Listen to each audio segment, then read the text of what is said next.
সেটাও দেখতে হবে। হেফাজত ইসলাম বাংলাদেশ শুধু দাবি করবে না, সকল মাসলাকের মানুষের পূর্ণ সমর্থন হেফাজতের প্রতি আছে। কারণ হেফাজত হচ্ছে বাংলাদেশে সর্ববৃহৎ ইসলামী অরাজনৈতিক সংগঠন।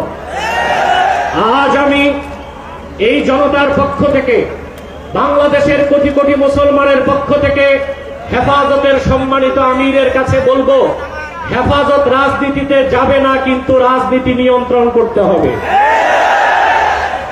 53 বছরের ইতিহাস আমাদের কলঙ্কিত। আলেম ওলামা পীর মাশায়েখ আর মাদ্রাসা ছাত্রদের পবিত্র রক্তে পা রেখে তারা ক্ষমতায় যায়, আর ক্ষমতায় যে ইসলাম ও মুসলমানকে চ্যালেঞ্জ করে। এ সুযোগ আর দেওয়া হবে না। অনতিবিলম্বে বিতর্কিত নারী কমিশনের সমস্ত প্রস্তাব বাতিল করলেই হবে না। যে নারী নামের হিজড়াগুলোই দুঃসাহস করেছে, গ্রেফতার করে তাদেরকে আইনের আওতায় আনতে।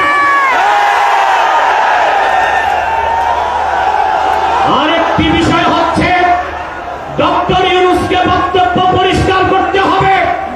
16 বছর ভারতীয় আধিপত্যবাদের বিরুদ্ধে আমরা রক্ত দিয়েছি।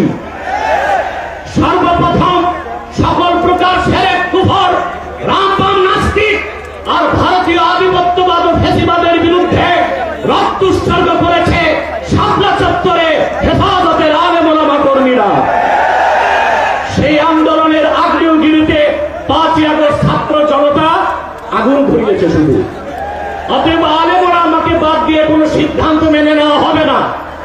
ডক্টর ইউনূস সাহেব পরিষ্কার করুন, মানবিক করিডোরের নামে বাংলাদেশকে ইন্দো প্যাসিফিক অঞ্চলে যুদ্ধের দিকে ঠেলে দিবেন না।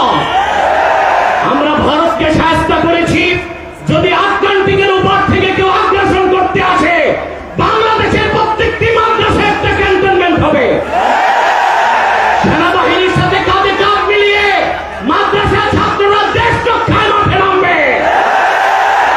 আগ্রাসী শক্তিকে বলে দিচ্ছি, আমার দেশের সবুজ লাল পতাকার দিকে যে চোখ তুলবে তার চোখ উপড়ে দেওয়া হবে। আমার বাংলার কোন 1 ইঞ্চি মাটিতে আগ্রাসনের থাবা বসাবে, সেই কালো হাত ভেঙে দেওয়া হবে। বিদায় লগ্নে আরো 3টি দাবি আমাদের পক্ষ থেকে। ব্লাসফেমি আইন করতে হবে, freedom of expression, freedom of speech.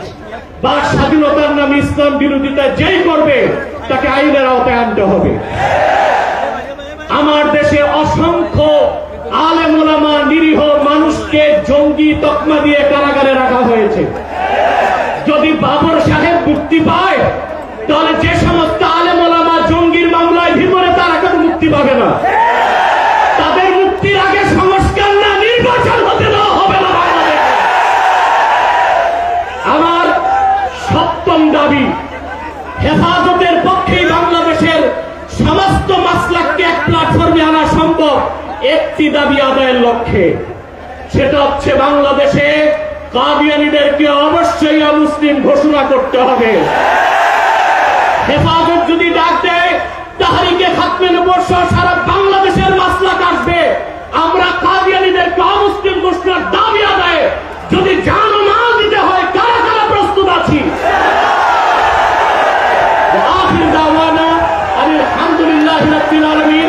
ওয়াসসালামু আলাইকুম ওয়া রাহমাতুল্লাহি তাআলা ওয়া বারাকাতুহু।